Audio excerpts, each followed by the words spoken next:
Hello friends, very good life to you. मैं doctor Kanchan Gupta आपका स्वागत करती हूँ। You all are welcome at my desk. मैं आज जो टॉपिक लेके आई हूँ वो sciatica नर्व के बारे में आपको बताऊंगी। ये रीढ़ की हड्डी से पैरों तक जाती है। ये हमारी बॉडी की सबसे लंबी और सबसे बड़ी नस है। sciatica is the longest and largest nerve in human body. sciatica nerve branched हो जाती है, दो भागों में विभक्त हो जाती है, जो कि लोअर बैक से शुरू होकर पहले हमारे हिप्स यानी जांघों से गुजरती है, बटक से गुजरती है, कूल्हे से गुजरती है, काव्स पिंडलियों से गुजरते हुए लेग्स के डाउन टू ईच लेग से होती हुई ये हमारे सोल्स यानी पैरों के तलवे को क्रॉस करती हुई हमारे पैरों की उंगलियों तक जाती है। हमारी बॉडी में दो sciatica नर्व्स होती हैं, एक राइट साइड की sciatica नर्व और दूसरी तरफ बाएं साइड की sciatica nerve. One at left side and another at left side. अब इसके दर्द के कारण क्या हैं, वजह क्या हैं? सबसे पहले स्पाइनल स्टेनोसिस। ये मैंने आपको पहले चैप्टर में भी बताया जब मैं रीढ़ की हड्डी की बीमारियों के बारे में बता रही थी, जिसमें कोई भी नर्व जो पिंच्ड हो जाती है, जो सप्रेस हो जाती है, जब हड्डियों की बोन डेंसिटी कम होती है, वो श्रिंक होती हैं या छोटी होती हैं या गलती हैं या उनमें डिजेनरेशन होती है, तो उसके अंदर से पास होने वाली नर्व्स जो हैं वो दब जाती हैं। जब ये दबती है किसी रीज़न से, हड्डियों के मनकों के श्रिंक होने से, तो ये बहुत दर्द करती है। और मैंने ये भी बताया था कि हर्निएटेड डिस्क जो ओवर ग्रोथ होती हैं या डीजेनरेशन होती है वर्टिब्रा की, तो भी ये नसें उसमें दब जाती हैं और जो बहुत दर्द करती हैं। जिनको ऑर्थो आर्थराइटिस है, जिनको जोड़ों की दर्दें हैं, उनके भी हड्डियों के श्रिंक होने से, हड्डियों के डीजेनरेशन की वजह से ये नर्व दबती है और इसमें इन्फ्लेमेशन होती है। स्लिप डिस्क मीन्स दो डिस्क का, दो मनकों का आपस में गैप ज़्यादा बड़ा हो जाना। इस वजह से भी sciatica इफ़ेक्टेड होती है और हमें बहुत तकलीफ़ देती है। मैं कुछ सिम्टम्स आपको बताती हूँ, जैसे इन्फ्लेमेशन, सूजन। इन नर्व्स की सूजन की वजह से बहुत दर्द होती है। दर्द इस तरह की होती है जैसे किसी ने बिजली का झटका दिया हो, इलेक्ट्रिक शॉक की तरह ये दर्द होती है। नमनेस ज़रूर आती है। नमनेस, सुन्नपना, ज़रूरी नहीं कि ना टांग ही सुन्न हो, इसकी वजह से बाजू भी सुन्न हो सकते हैं। और मस्कुलर वीकनेस आती है, इंसान से चला नहीं जाता, वो लेटा रहना चाहता है। टिंगलिंग होती है, अजीब सी झनझनाहट होती है। डेबिलिटी होती है, ये मतलब नेचुरली दर्द होगी तो इंसान से चला उठा बैठा नहीं जाएगा, मूवमेंट जो है वो हो नहीं सकती। इसकी वजह क्या है, आप ध्यान से सुने। आज की लाइफ ऐसी हो गई है कि बहुत हेक्टिक हो गई है। लोगों को घंटों बैठ के कंप्यूटर पे काम करना है, टाइपिस्ट को काम करना है, सबको काम करने हैं, जिससे कि वो पोर्शन हमारी बॉडी का दबता रहता है और उसे फिर से एक्सरसाइज नहीं मिलती और नर्व्स अंदर दबती जाती हैं। Prolonged sitting aggravates pains. Second है, इसमें जिन लोगों को लगातार खांसी और स्नीजिंग होती है, उनकी भी ये दर्द बढ़ जाती है। उम्र के अनुसार sciatica तंग करती है। मैंने देखा है sciatica नर्व का तंग करना मेनली 30 से 60 साल के बीच में ज़्यादा होता है। शरीर का भारी होना, ओबेसिटी, मोटापा, इसकी वजह से भी नर्व्स जो हैं वो दबती हैं, क्योंकि जब इंसान बैठे रहता है या काम करता है तो बोझ तो कूल्हों पे ही पड़ता है और लोअर बैक पे ही पड़ता है। खासकर फीमेल्स का ऑक्यूपेशन पे डिपेंड करता है कि ये नर्व हमें कितनी तंग करती है। अगर आपका बैठने का और सारा दिन खड़े होने का ऑक्यूपेशन है तो प्लीज़ अपनी पोजीशन थोड़ी थोड़ी देर बाद चेंज करें, आप वॉक करें। और नेक्स्ट है डायबिटीज़ से अक्सर सियाटिका के होने का चांसेस होते हैं। और एक ज़माना था जब बहुत नरम गद्दे और बहुत नरम सिरहाने तकिए लोग न बहुत यूज़ करते थे, जैसे डनलप पिलो ये सब। और एक टाइम आया डॉक्टर्स ने उनका यूज़ बिल्कुल बंद करवा दिया। वो इस तरह की प्रॉब्लम्स बहुत बढ़ाता था। हमेशा थोड़े सख्त बिस्तर पे सोएं, रुई के गद्दों पे सोएं, रुई के असली कपास के, सिंथेटिक रुई नहीं, असली कपास के तकिए आप यूज़ करें। और अगर ट्रीटमेंट करनी है एज अ एक्सरसाइज, आप अपने दोनों घुटनों के बीच तकिया रख के सोएं, लेटें, तो उससे आपको सियाटिका की दर्द कम महसूस होगी।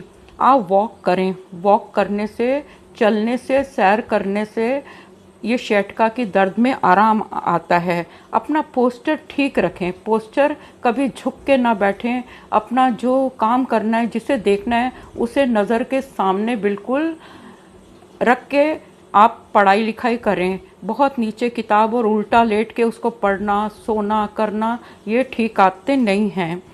और इसके लिए कोल्ड पैक्स और हॉट पैक्स ऑल्टरनेटली लेना आपको फ़ायदा देगा।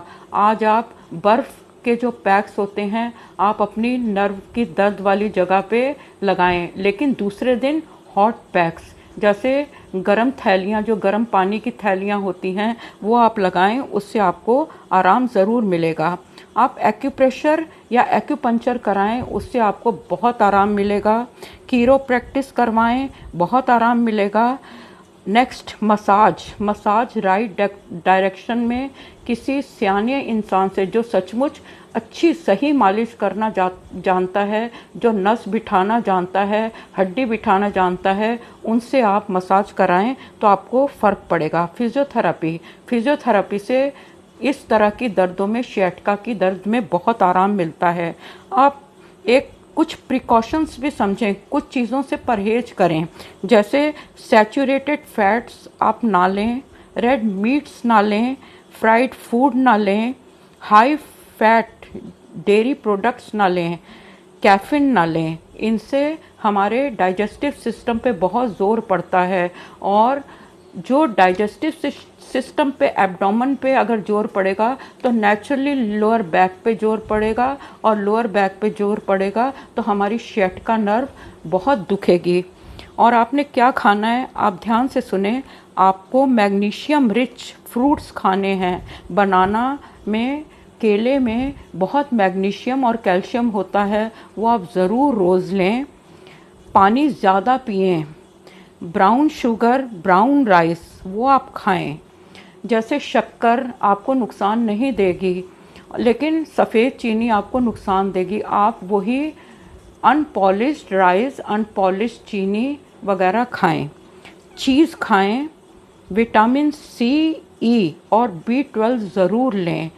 फिर सुने, विटामिन सी, ई और B12 ज़रूर लें। इसमें कुछ लोग, जब दर्द बढ़ जाती है या पुरानी हो जाती है, तो स्टेरॉइड्स दिए जाते हैं। आप स्टेरॉइड्स लेने से बिल्कुल इनकार कर दें। मुझे जो इतने सालों में कुछ एक्सपीरियंस हुए, या मेरा पूरा विश्वास इस होम्योपैथी पे आ गया, वो मैं कुछ आपसे शेयर करूंगी। मेरे पास वो पेशेंट्स आए जिन्हें 5-5, 6-6 महीने से सियाटिका बहुत तंग कर रही थी, लेकिन तब मैं बहुत ज़्यादा जानकार भी नहीं थी। लेकिन जब मेरे सामने इन दवाइयों के मिरेकुलस इफ़ेक्ट आए तो मैं हैरान हुई, और मैं कॉन्फिडेंस से वो दवाई यूज़ करने लगी। कुछ लोग जिनको 6-6, 8-8, 10-10 महीने से सियाटिका था, वो बहुत एलोपैथिक इलाज करा चुके थे, और मैंने उनको सिर्फ एक मेडिसिन दी, कैलीकार्ब, ओनली वन मेडिसिन। तीसरे दिन उन लोगों ने आके मुझे ये इन्फॉर्म किया कि उनकी सियाटिका की दर्द 5-7 घंटे में ठीक हो गई, जो कि 8, 9, 10 महीने पुरानी थी। इसलिए अब जिसको सियाटिका होता है, मैं सिर्फ एक मेडिसिन अगर चूज़ करती हूँ, वो भी दूसरे को 3 दिन में ठीक कर देती है। इसलिए मेरी फर्स्ट चॉइस कैलीकार्ब है। कैलीकार्ब और पिक्रिक एसिड, वो हमारी नसों के लिए उनका टॉनिक है। पिक्रिक एसिड जो है वो विटामिन B12 की कमी को पूरा करता है। इस तरह से हर होम्योपैथिक मेडिसिन जो है वो किसी ना किसी विटामिन की पूर्ति करती है, वो विटामिन बियर करती है। नेक्स्ट है कोलोसिंथ। कोलोसिंथ अगर लेफ्ट साइडेड सियाटिका हो, मैंने आपको एक चीज़ पहले भी बताई कि ये दर्द इधर राइट साइड की तरफ होगी और लेफ़्ट होगी। जब दर्द होती हैं दोनों नसें एक साथ कभी नहीं दर्द होती, सिर्फ एक साइड की ही दर्द होती है। अगर लेफ़्ट साइडेड सियाटिका की दर्द है तो आप कोलोसिंथ लें। मैग्नीशिया फॉस, अगर राइट साइडेड की दर्द है तो मैग्नीशिया फॉस। अगर नम्बनेस और ऑल्टरनेटिव पेन्स हैं, मीन्स कभी राइट में दर्द होती है, कभी लेफ्ट में दर्द होती है और सुन्नपना होता है, तो नेफेलियम लें। आर्निका तो हर दर्द की एक ही दवाई है, जैसे हर मसाले पिपलामूल, आर्निका एस्पिरिन की तरह काम करती है, आप कभी भी ले सकते हैं। नेक्स्ट है हाइपेरिकम। हाइपेरिकम इन्फ्लेमेशन, सूजन की बेस्ट दवाई है और ये इन्फ्लेम्ड होती हैं अंदर से, इसलिए आप हाइपेरिकम आर्निका का आप कॉम्बिनेशन ले सकते हैं। नेक्स्ट है कोटिलीडन। कोटिलीडन बहुत अच्छी दवाई है जो कि पेन एट फीट, जो पैरों की तरफ दर्द जाती है, लेग्स में इतनी फील नहीं होती और पैर बहुत सेंसिटिव होते हैं, तो कोटिलीडन की आप डोज ले सकते हैं। ब्रायोनिया, अगर मूवमेंट से आपकी दर्द बढ़ती है तो आप ब्रायोनिया लें। अगर मूवमेंट से कम होती है तो आप रस्टॉक्स लें। कैलियायोड, कैलियायोड आप तब लें जबकि बैठने में उठने में आपको डिफ़िकल्टी महसूस हो। जब आप बैठे हुए हैं और आप उठना चाहते हैं तो आप टाइम लेते हैं, अगर उठने में आपको दर्द महसूस होती है, या जब खड़े होते हैं बैठने लगते हैं तो आपको दर्द का झटका लगता है, तो आप कैलियायोड लें। नेक्स्ट है गोल्थेरिया। गोल्थेरिया क्यू आपके लिए बहुत अच्छी है। मैं फिर रिपीट कर रही हूँ कि कैलीकार्ब ने मुझे 100% रिज़ल्ट दिया है और मेरे सभी पेशेंट्स को जो कि 8-8 9-9 महीने से सफ़र कर रहे थे, उनको सिर्फ 1 या 2 दिन में ठीक कर दिया। अगर पेशेंट बहुत ज़्यादा तकलीफ़ में है तो कैलीकार्ब 1 ml की एक डोज 5 ड्रॉप्स 1 कप पानी में उसे दे दें और 3 दिन बाद तक देखें, वो कहेगा कि 70% आराम है। फिर आप 200 की डोज दें और वो 200 की डोज 2-3 दिन के गैप में 2-3 दे दें, उनको कभी तकलीफ़ नहीं होगी।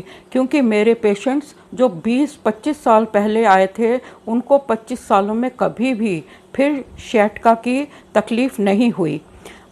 और ये जो ट्रायो है आर्निका, हाइपेरिकम और रूटा का, ये 2-100 की पोटेंसी आप ईच, आर्निका सवेरे, हाइपेरिकम दोपहर को और रूटा शाम को 200 की एक डोज आप 5 ड्रॉप्स 1 कप पानी में आप 5-7 दिन देखिए, पेशेंट को ज़रूर फ़र्क पड़ेगा। बाकी जितनी मैंने मेडिसिन बताई हैं, कोलोसिंथ, मैग्नीशियम फॉस्फोरिकम वगैरह वगैरह, वो आप अपनी मर्ज़ी से जैसे पेशेंट मिले आपको आप वैसे ट्रीट कर लें।